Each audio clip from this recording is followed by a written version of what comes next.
गणेशाय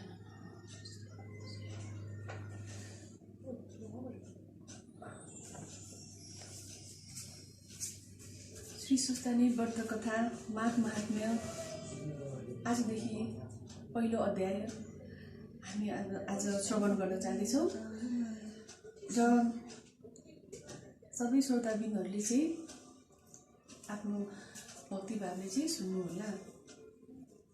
यं ब्रह्मा वरुणेन्द्र रुद्र मरुत स्तनवन्ति दिव्य स्तवै वैदे सामपदकर्म पनि सदगायन्ति यं सामगा ध्यानवस्थित तदगतेन मनसा पश्यन्ति यं योगिनी यस्यान्तं न विदुसुरासुर गणादेवाय तस्मै नमः। श्री मत्स्य चन्दन चर्चित जल शुक्लाम्बरा मल्लिका मालालङ्कृत कुण्डला प्रविल सङ्क्तमुक्तावली शोभिता सर्वज्ञान निदान पुस्तकधरा रुद्राक्षमाला धरा भागदेवी वदनाम्बुजै वसतु मे त्रैलोक्यमाता चिरमुखं करोति वाचनं चरगृह्णन्ते गिरिम यत कृपातमहं वन्दे परमानन्द माधवं नमो भगवती तस्मै व्यवसाय मृतदेशे यस्य प्रसाद दक्षयामि नारायण कथामिमाम नारायण नमस्कृतं नरं चैव नरोत्तमं देवी सरस्वती व्यासं ततो जयमुदीरयतु।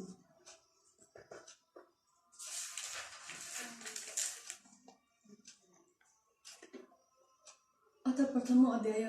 अघि कुनै समयमा अगस्त्य मुनि तपस्या गरिरहेको आश्रममा आफ्नो वाहन मयूरमा बसेर स्कन्द कुमार आइपुग्नु भयो। अगस्त्य मुनिले अकस्मात आफ्नो आश्रममा आइपुगेका कुमारजीको आसन पाद अर्घ्य आदिले पूजा सत्कार गरेर बसेपछि अगस्त्य मुनिले विनयपूर्वक कुमारजीसित सृष्टिको विषयमा जानकारी प्राप्त गर्ने इच्छा गरेका हुनाले कुमारजीले आज्ञा गर्नुहुन्छ, हे अगस्त्य मुनि, म तिमीलाई सृष्टिको विषयमा यता कर्म भन्दछु, तिमी एकचित्त भएर सुन।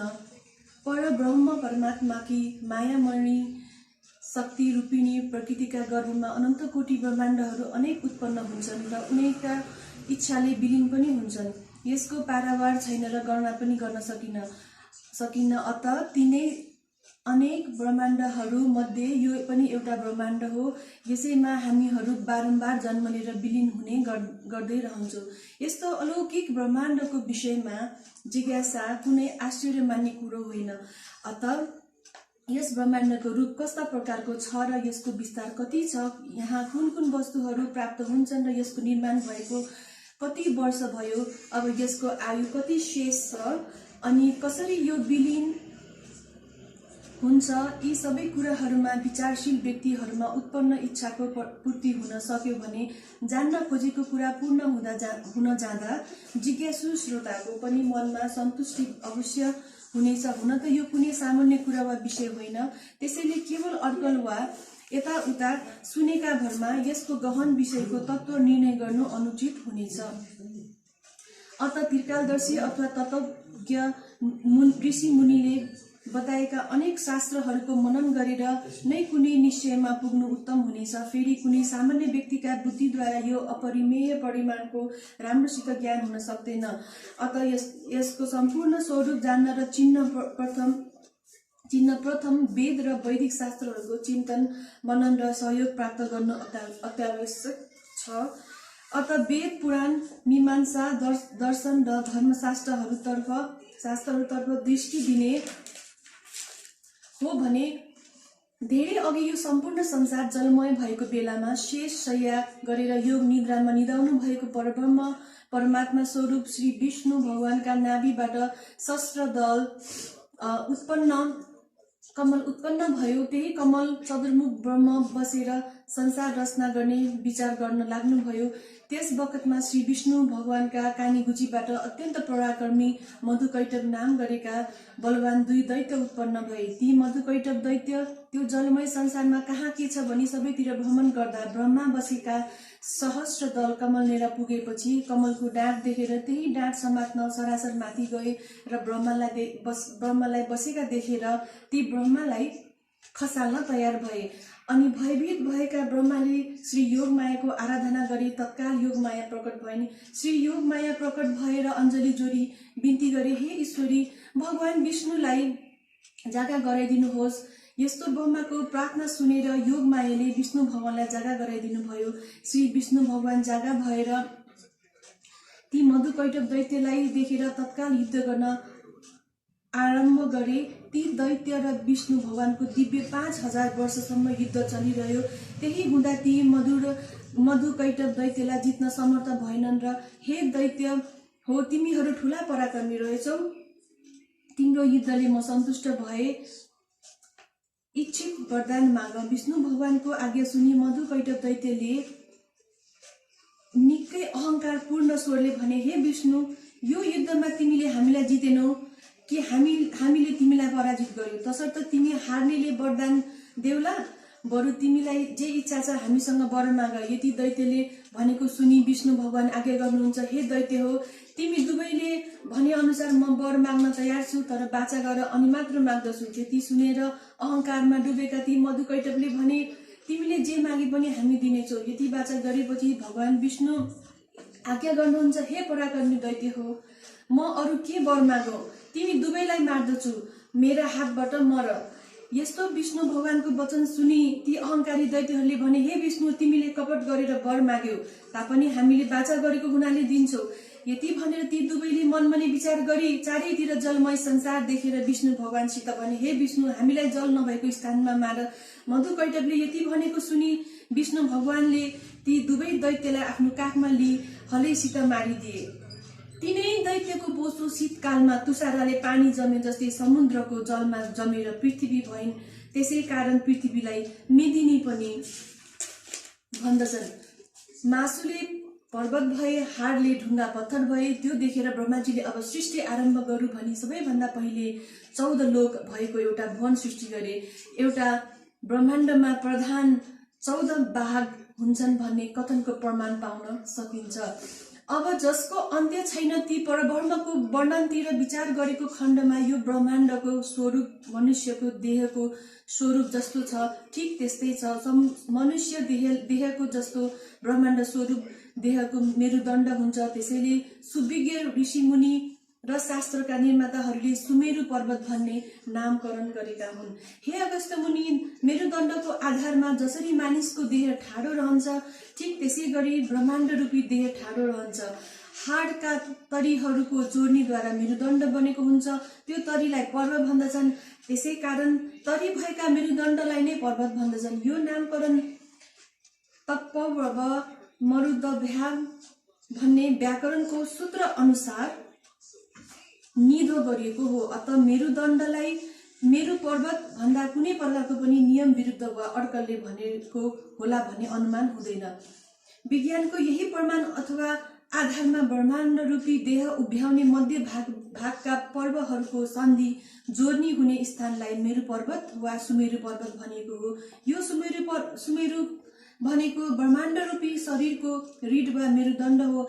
यो मेरुदण्ड ब्रह्माण्ड रूपी देहको बीचमा पर्दछ। यही मेरुदण्डको आधारमा नै ब्रह्माण्ड रूपी शरीर ठडिएर रहन्छ। फेरि दैवी लीला र महिमा अनन्त र वर्णनातीत हुनाले नै यसलाई हेमाद्री, सुवर्णगिरी अथवा आदि सौन्दर्ययुक्त वर्णनद्वारा नै गुणगान वा प्रशंसा गरिन्छ। हे अगस्त्य मुनि, यो भूगोलदेखि अलि तल र स्वर्गलोक भन्दा केही माथिसम्म यो सुमेरु पर्वतको विस्तृत फैलाउ छ।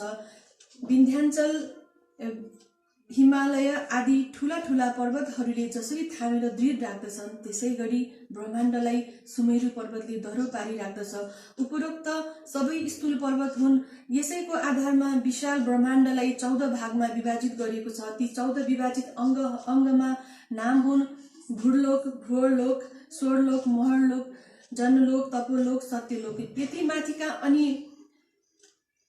एक अतल, वितल, सुतल, तलातल, महातल, रसातल र पातल। यी 14 लोक मध्ये तलका अतलादि 7 लोकमा इन्द्रिय भोग विषयक सुख स्वर्गलोक भन्दा पनि बढ्ता हुनाले जान्ने व्यक्तिहरूले यी लोकहरूलाई वीर स्वर्ग पनि भनेका वा मानेका छन्। अत त्यहाँ इन्द्रिय सुखका लोभी दैत्य, दानव गण र अनेक थरीका नागगण इन्द्रिय सुखमा निमग्न भएर निवास गर्दछन्। धेरै जसो तिनीहरू दैवी प्रकृतिको विरुद्ध आसुरी विचारका प्रतिपालक मानिन्छन्। तसर्थ आफ्ना आसुरी विचार वा प्रकृति अनुसारका भोग भोग्न त्यही अधोलोकमा खुसी मानिरहन्छन्। अब माथिल्ला 7 लोक मध्ये भूलोक र भोरलोक, यी दुवैलाई भौम स्वर्ग पनि भन्दछन्।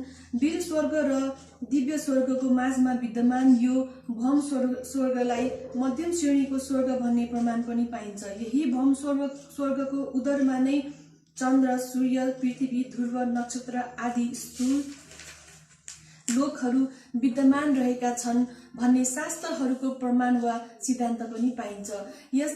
त्यसमाथिको लोकलाई दिव्य स्वर्ग भन्दछन्। त्यहाँ देवराज इन्द्रको राज्य छ, त्यसैले त्यहाँ यसलाई महेन्द्र स्वर्ग भन्दछन्। त्यो भन्दा माथिको लोकलाई महर्लोक भन्दछन् र यही प्रजापत्य स्वर्ग पनि कहिन्छ। त्योदेखि मास्तिर ब्राह्म स्वर्ग छ। त्यो ब्राह्म स्वर्गमा जनलोक, तपोलोक, सत्यलोक यी 3 लोक पर्दछन्। त्यो भौम स्वर्ग भन्दा मास्तिर स्वर्गलोकलाई दिव्य स्वर्ग भन्दछन्। त्यसपछिको महर लोकलाई प्रजापत्य स्वर्ग भन्दछन्। अनि जनलोक, तपोलोक र सत्यलोक यी 3 ब्रह्म स्वर्ग कहिन्छन्। यी दिव्य प्रजापत्य र ब्रह्म स्वर्गमा सात्विक प्रकृति भएका उन्नत विचार र अनेक धर्म कर्म गर्ने पुण्यात्मा व्यक्तिहरू ती पुण्यको नियमानुसार कर्मश माथिल्ला तथा अझ उच्च माथिल्ला लोकमा निवास गर्दछन्। यस कथनको वर्णन महर्षि पतञ्जलिको योग दर्शनमा विस्तारले गरिएको छ। सुयोग्य विद्वानका लागि अवलोकन योग्य छ। अविची नरकदेखि मेरुपुष्टसम्मको भागलाई भूलोक भन्दछन्। मेरुपुष्टको मास्तिर ध्रुवलोकसम्म नक्षत्र, ग्रहगण र ताराहरूको निवास स्थानलाई अन्तरिक्ष स्थान वा भूलोक भन्दछन्। त्यो लोक भन्दा माथि महेन्द्र स्वर्ग, अनि त्यो भन्दा मास्तिर प्रजापत्य स्वर्ग, फेरि प्रजापत्य स्वर्ग भन्दा माथि भौम स्वर्ग अथवा भूलोक वा भूलोक भित्र नै यो जहाँ हामी सबै प्राणीहरू छौं, हामीहरूको पृथ्वी छ। यसलाई कोही संसार भन्दछन् भने कोही दुनियाँ पनि भन्दछन्। कतिपय जान्ने व्यक्तिहरू यसलाई नै भूगोल पनि भन्दछन्। फेरि अनेक शास्त्रज्ञहरूले स्थानको वातावरण अनुसार यसलाई नै भूलोक मानेका छन्। फेरि यही भूलोकलाई अनेक शास्त्रले 7 भागमा विभक्त गरेको वर्णन पनि पाइन्छ। ती 7 भागलाई अलग अलग पार्ने वा सीमा निर्धारण गर्ने ठूला ठूला अगाध 7 सिन्धुहरू पनि छन्। यिनै समुद्रहरूलाई 7 समुद्र पनि शास्त्रले भनेका छन्। यी समुद्र र द्वीपहरूको विभाग चाहिँ संसारका प्रत्येक प्राणी भिन्न भिन्न रूप र गुण बुद्धि भएका झै यी समुद्र र द्वीप छुट्टा छुट्टै छैनन्। बरु केराको थाममा पत्रै पत्र भए झै अथवा कमलको फूल खुम्चिएको जस्तो एकले अर्कोलाई ढाकिरहेको हुन्छ। ती विशाल 7 द्वीप मध्ये द्वीपका माझमा रहेको नै यो निकै ठूलो रूप भएको हुनाले स्पष्ट देखिने, जसमा हामी समस्त चराचर जीव निवास गर्दछौं, यो जम्बुद्वीप कहिन्छ। यस द्वीपलाई छाड नुनिलो सिन्धुले सबैतिरबाट घेरिराखेको छ। त्यसपछि जम्बुद्वीपकै नजिकमा पर्लक्ष नामको द्वीप छ। त्यस द्वीपलाई इक्षु नामको समुद्रले घेरिराखेको छ। त्यसपछि कुश द्वीप छ, उसलाई घृत नामको समुद्रले घेरिराखेको छ। अनि चौथो कौक्ष नामको द्वीप छ, त्यसलाई दढी मण्डोद समुद्रले घेरिराखेको छ, अर्थात् त्यसको चारैतिर दहीको समुद्र छ। अनि शाक द्वीप छ, त्यसलाई स्वच्छ दूधको समुद्रले चारैतिरबाट घेरिराखेको छ। अनि अन्तिम 7औं पुष्कर द्वीप हो, उसलाई जल नामक समुद्रले घेरिराखेको छ। यी 7 द्वीपहरूमा माझको र सबैभन्दा सानो यो जम्बुद्वीप नै मानिएको छ। त्यो भन्दा बाहिरको पर्लक्ष द्वीप यो जम्बुद्वीपको दोबर ठूलो छ। यही क्रमले एउटा भन्दा अर्को समुद्र र द्वीपहरू ऊ भन्दा ऊ ठूलो भएर बढ्दै गएका छन्। यो शास्त्रीय प्रमाण हो। यस प्रकार 7 समुद्र र 7 द्वीपले चारैतिरबाट घेरेको सम्पूर्ण स्थानलाई नै भूलोक मानिन्छ वा भन्दछन्। अनि भूलोक र स्वर्गलोक चाहिँ बराबर बराबर परिमाणमा मानिन्छन्। उपरोक्त तीनै लोकमाथिका 4 लोक भन्दा निकै विस्तृत छन्। फेरि यो मृत्युलोक भूलोकको प्रत्यक्ष सम्बन्ध छ भन्ने मान्दछन्। यी द्वीप र समुद्रको मानचित्र संक्षेपमा दर्शाइए तापनि अझ विस्तृत हेर्नुहोस्। यी 7 समुद्र र द्वीपहरू छैनन् भन्न सकिन्न, किनकि यी प्रत्यक्ष छन्। अनेक पुराण र शास्त्रहरूमा हुँदै नभएको मिथ्या वर्णन मात्र गरिएको हो भन्ने अनेक शंका गर्ने सज्जनहरूको पनि न्यूनता छैन। तर यो उहाँहरूको भूल वा अज्ञान हो, किनकि उपरोक्त समुद्रहरू यहाँ देखिने प्रशान्त महासागर, अन्ध महासागर, हिन्द महासागर, लाल सागर जस्ता सागर होइनन्, यी अन्तरिक्षका अनेक थरीका सामग्रीहरूबाट तयार भएको स्वच्छ वातावरण रूपी उदधि समुद्र हुन्। बन्दकोपीको पात झै एउटा माथि अर्को र त्यसमाथि फेरि अर्को गरेर बेरिएका हुन्छन्। हामीहरू भएको यही जम्बूद्वीपलाई भारत वा भारतवर्ष पनि भनिन्छ। हिजो आजको भूगोलद्वारा हामी जुन पृथ्वीलाई जान्दछौँ त्यही नै भारतवर्ष हो।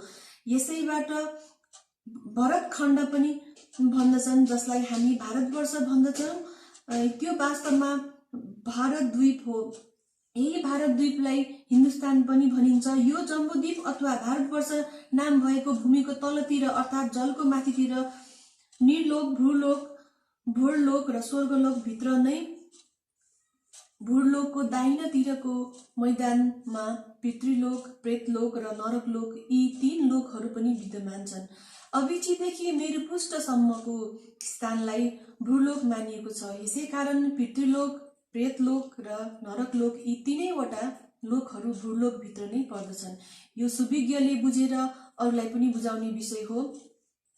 कुमारजी आगे गर्नुहुन्छ, हे अगस्त्य मुनि, यो संसारको चारैतिर दृष्टि फिराएर हेर्दा यो कुरा स्पष्ट रूपमा भन्न सकिन्छ कि यहाँका एक कुरा वा पदार्थ कुनै यन्त्र विशेषको चक्र आफ्नो धुरीमा घुमिरहे क्रमले घुमिरहेको छ, किनकि कुनै पनि चक्र लगातार घुमिरहँदा त्यसको आधा भाग तलतिर र आधा भाग माथितिर रहन्छ भन्ने कुरा स्पष्ट थाहा हुन सक्दछ। ठीक त्यसै गरी यो ब्रह्माण्ड प्रकृतिको गति पनि चक्र घुमे जस्तै घुमिरहन्छ। त्यसैमा 2 प्रकारको सृष्टि हुन्छ, व्यष्टि सृष्टि र समष्टि सृष्टि। यसै क्रममा फन पनि घुमिरहने प्रकृतिको फन्कोमा व्यष्टि सृष्टिको प्रभाव तलबाट मास्तिर आउँछ, अतएव त्यो तमोगुणबाट उक्लन्दै सत्वगुणसम्म पुग्दछ। त्यसको विपरीत समष्टि सृष्टिको प्रभाव चक्र चाहिँ माथितिर तलतिर बढ्लन्छ। यही क्रमले यो ब्रह्माण्डमय प्रकृतिमा अथवा सृष्टिको अनादिकालमा सत्वगुण प्रधान सत्ययुग प्राप्त हुन्छ। त्यसपछि रजोगुण र तमोगुणको प्रधानता अनुसार नै तेत्रा, द्वापर र कलियुगहरू उत्पन्न हुँदै रहन्छन्। हे अगस्त्य मुनि, यस प्रकारको युग चक्र अनेक पल्ट घुमिरहन्छन् वा चक्कर खाइरहन्छन्। ब्रह्माण्ड प्रकृतिको गति पनि बिस्तार बिस्तार सत्व गुणको भोग गर्दै र रजोगुणतर्फ पनि डुल्दै फिर्दै अन्त्यमा तमोगुणको काखमा विराजमान हुन थाल्दछ। ठीक त्यसैबाट ब्रह्माण्ड तमोमय हुन जान्छ। जुन कल्प चलिरहेको छ त्यो प्रलयको विशाल उदरमा जान्छ। यसैलाई महाप्रलय, सृष्टिको अवसान, कल्पान्त अथवा ब्रह्माण्ड प्रकृतिको एक चर्कावर्त गतिको समाप्ति भन्दछन्। यो निर्विवाद सत्य हो। कुमारजी आगे गर्नुहुन्छ, अगस्त्य मुनि, यो ब्रह्माण्ड प्रकृतिको घुमिरहने चक्रको गतिको सिद्धान्त अनुसार यो कुराको निश्चय गर्नु युक्तियुक्त नै हुन आउँछ। त्यसको अर्थ के भने कि ब्रह्माण्ड प्रकृतिमा सबभन्दा पहिले सत्वगुण बढी भएको विकास हुनाले पहिलो सृष्टिकालमा उत्पन्न हुने मानवहरू नै पनि पूर्ण रूपेण सत्वगुणी नै हुन्छन्। तर दैवी जगतमा ठीक त्यसको विपरीत अपूर्ण तमोगुण बढी हुने असुरहरू उत्पन्न हुन्छन्, किनकि ब्रह्माण्ड र प्रकृतिको वा समष्टि सृष्टिको गति तलतिर नै गइरहने हुनाले त्यसको क्रम चलाउने तामसिक शक्ति भएका असुरगण पहिले नै उत्पन्न हुन्छन् अनि मात्र देवताहरूको सृष्टि हुन्छ। अत दैवी सृष्टिमा प्रथम अपूर्ण असुरहरू उत्पन्न हुन्छन् अनि देवताहरू उत्पन्न हुन्छन्। मनुष्य सृष्टिमा चाहिँ प्रथम परिपूर्ण मानव उत्पन्न हुन्छन्। त्यसपछि क्रमले कर्तव्य र अधिकारको नियम अनुसार त्यस सृष्टिको गति वेग तल तल झर्दै आउँदा थोरै ज्ञान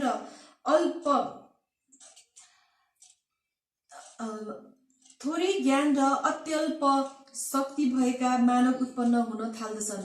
कुमारजी आगे गर्नुहुन्छ, हे अगस्त्य मुनि, समस्त पदार्थको शक्तिहरू मनन र चिन्तन गरेर नसकिने खालका छन्। अत हाम्रा मननीय वा चिन्तनीय ज्ञानद्वारा तिनीहरूको रूप थाहा पाउन सकिँदैन तापनि अचिन्तनीय ज्ञानद्वारा सम्पूर्ण नभए पनि आंशिक रूपमा थाहा पाउन सकिन्छ। फेरि हाम्रा मननीय र चिन्तनीय तर्क अथवा युक्तिहरू त्यहाँ पुगेपछि मौन रहनु बाहेक अन्य केही कार्य पनि असमर्थ हुन्छन्। अनेक शास्त्र र पुराणहरूको अध्ययन मनन गर्ने हो भने सबै पदार्थका शक्तिहरू अचिन्तय भए पनि ज्ञान गोचर हुनाले सृष्टिका अधिष्ठाता ब्रह्माको सृष्टि रचना गर्ने काम स्वाभाविक नै हो भन्ने निष्कर्ष वा सिद्धान्तको निर्णयमा पुग्न सकिन्छ।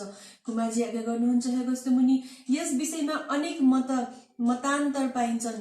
जस्तै कोही ईश्वरले आफ्नो शक्ति प्रकट गर्न यो सृष्टि गरेको भन्दछन्, कसैको विचारमा यो सपना जस्तै हो, वास्तवमा केही पनि होइन, केवल मायाको विकास मात्र हो पनि भन्दछन्। अन्य कसैको विचारमा यो ईश्वरको इच्छा मात्र हो, अरू केही होइन पनि भन्दछन्। कोही यो कालक्रमले भएको हो भन्दछन्। कतिको भनाइ छ केवल भोगका लागि बारम्बार सृष्टि हुन्छ र नाश पनि हुन्छ। कोही यो मात्र क्रीडाका लागि सारा जगत रचना गरिएको हो पनि भन्छन्। तर उपरोक्त सारा पक्ष वा तर्कहरू सुयोग्य विचारका सामुन्ने धेरै समयसम्म अडिन सक्दैन। वास्तविक तथ्य के हो भने सृष्टि गर्नु अखण्ड ब्रह्मको एउटा स्वभाव हो। त्यस्तै सच्चिदानन्द विज्ञान घन आनन्दकन्द ब्रह्मदेवको पनि सृष्टि गराउने स्वभाव हो, प्रकृति हो, अनिवार्यता हो। यो स्वभावले नै पानी चिसो र आगो तातो प्रकृति जस्तै हो। यो सर्वव्यापक ब्रह्मको सत्ता नहुने कुनै पनि देश काल आदि छैन। अतः तिनैकी शक्ति स्वरूपिणी महामाया अथवा प्रकृतिको पनि प्रबल सत्ता सबैतिर विद्यमान छ। प्रकृति 3 गुणले युक्त हुनाले र ज्ञान सत्ता रूपी ब्रह्म सर्वत्र व्यापक हुनाले जड प्रकृति र चेतनद्वारा सदैव स्पन्दन भइरहनु पनि स्वाभाविकै कुरा हो। यसै कारणले चैतन्य सत्ताको आश्रयमा स्पन्दन धर्म भएकी प्रकृतिमा त्यही स्वाभाविक स्पन्दन अनुसार सृष्टिका अनन्त धाराहरू प्रभावित हुनु पनि उचित वा स्वाभाविक नै हो। उसमा पनि ब्रह्म केवल निमित्त मात्रै हो। प्रत्येक वस्तुको आफ्नो प्रकृति नै सृष्टिका निम्ति मूल महाप्रकृतिद्वारा प्रेरित भएर सृष्टिको काम गर्दै रहन्छन् भन्ने शास्त्रीय प्रमाण पाउन सकिन्छ। प्रथम श्रेणीमा अनन्त ब्रह्म र तिनकी शक्ति छन्।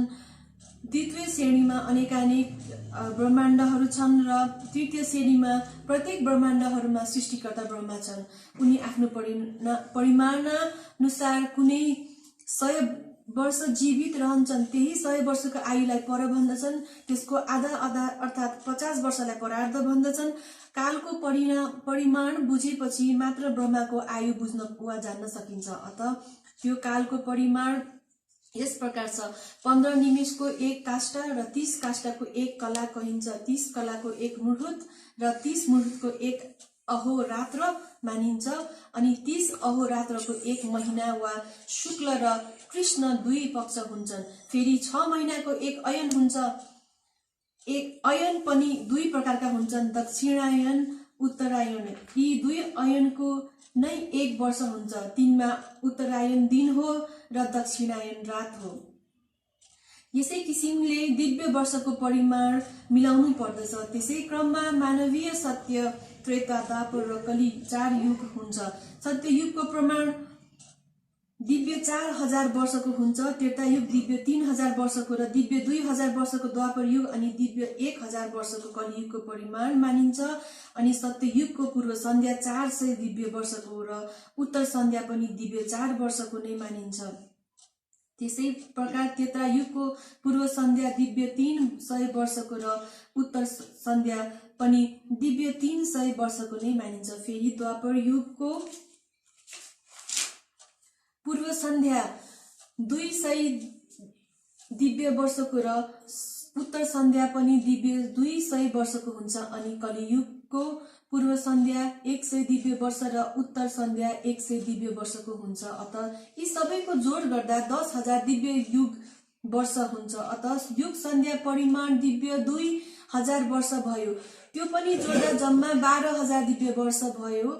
त्यही दिव्य 12,000 वर्षमा नै सत्य, त्रेता, द्वापर र कली 4 युग समाप्त हुन्छन्। कुमारजी आगे गर्नुहुन्छ, हे कस्तो मुनि, कल्पको आदिमा नारायण नामका ब्रह्माले सृष्टि गरेको किसिम भन्दछु, एकाग्र चित्तले सुन। अघि कल्पान्तमा निद्राबाट उठेका सत्ययुगी महाप्रभु ब्रह्माले सम्पूर्ण लोक शून्य भएको देखेर यो जलमय जगतमा पूर्व कल्पको अन्त्यमा पृथ्वी अवश्य जलभित्र डुबेकी होलिन् भन्ने निश्चय गरेर ती जलमा डुबेकी पृथ्वीलाई माथि झिक्ने इच्छा गरेर अघिका कल्पहरूमा जस्तै मत्स्य, कच्छप आदि रूप धारण गर्नुभयो, त्यस्तै यस कल्पमा यज्ञमय बराहको रूप धारण गरेर उभिनु भयो। अनि जनलोक निवासी ऋषिमुनि सिद्धहरू उहाँको अनेक प्रकारले स्तुति गर्न लागे। वराह स्वरूप भगवान चाहिँ पृथ्वीको उद्धार गर्ने इच्छा गरी तत्काल जलमा हाम फाल्नुभयो अनि अनेक लोक नाग्दै पातालमा पुग्नुभयो। पृथ्वीले देखेर वराह भगवानको अनेक स्तुति गरिन् अनि वराह भगवानले आफ्ना तीखा र भयंकर धारामा पृथ्वीलाई उचालेर एकाणौं जलमाथि जान लागेका भगवान वराहको योगी र ऋषि मुनिहरू स्तुति गर्न लागे अनि वराह भगवानले ती पृथ्वीलाई त्यहीबाट अगाध सिन्धुको जलमा कुनै ठूलो जहाज राखे जस्तै टक्क राखिदिनु भयो। ढुङ्गा जस्तै विस्तृत स्वरूप तुल्याइदिनु भएकोले फेरि डुबेर जलमा हराउने भय रहेन। कुमारजी आज्ञा गर्नुहुन्छ, हे अगस्त्य मुनि, अनि तिनै पृथ्वीमा समतल मैदान बनाएर अगाडिका कल्पहरूमा डढेका र लडेका समस्त पहाड पर्वतहरू जस्ताको तस्तै पारिदिनु भयो। यति काम गर्न ती अनन्तकोटी ब्रह्माण्ड नायक र शक्तिशाली भगवानको लीलाले नै भएको हो। उनलाई कुनै दुःख वा कष्ट थिएन अनि जस्ताको त्यस्तै 7 समुद्रहरूले पृथ्वीको भिन्न भिन्न भाग पारेर भूलोक, भुवर्लोक र स्वर्लोकको समेत कल्पना गरिदिनु भयो। यति गर्दा गर्दै रजोमूर्ति ब्रह्मा तत्काल चतुर्मुखी ब्रह्माको स्वरूपमा परिणत भयो।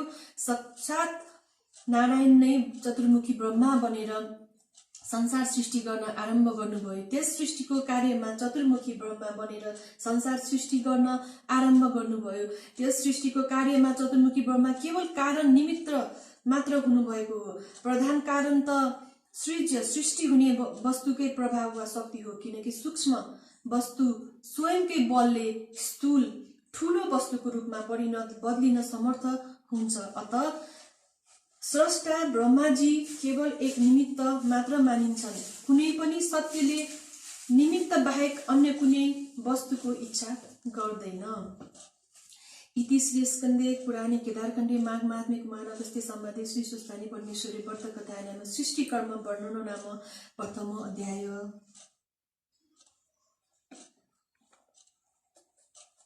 त्यसपछि हामी यसलाई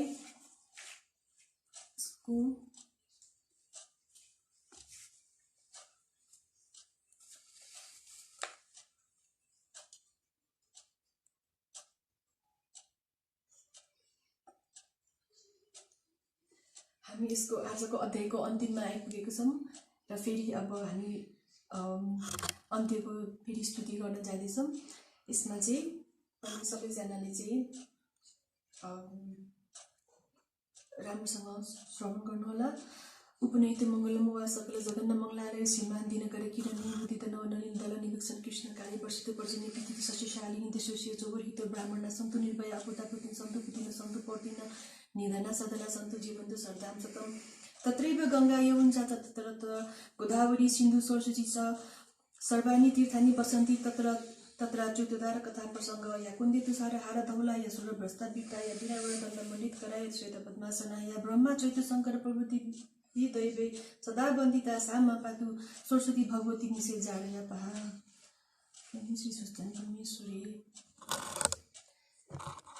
र यसरी चाहिँ आजको हाम्रो पहिलो अध्याय माघ महात्म्यको चाहिँ हामीले चाहिँ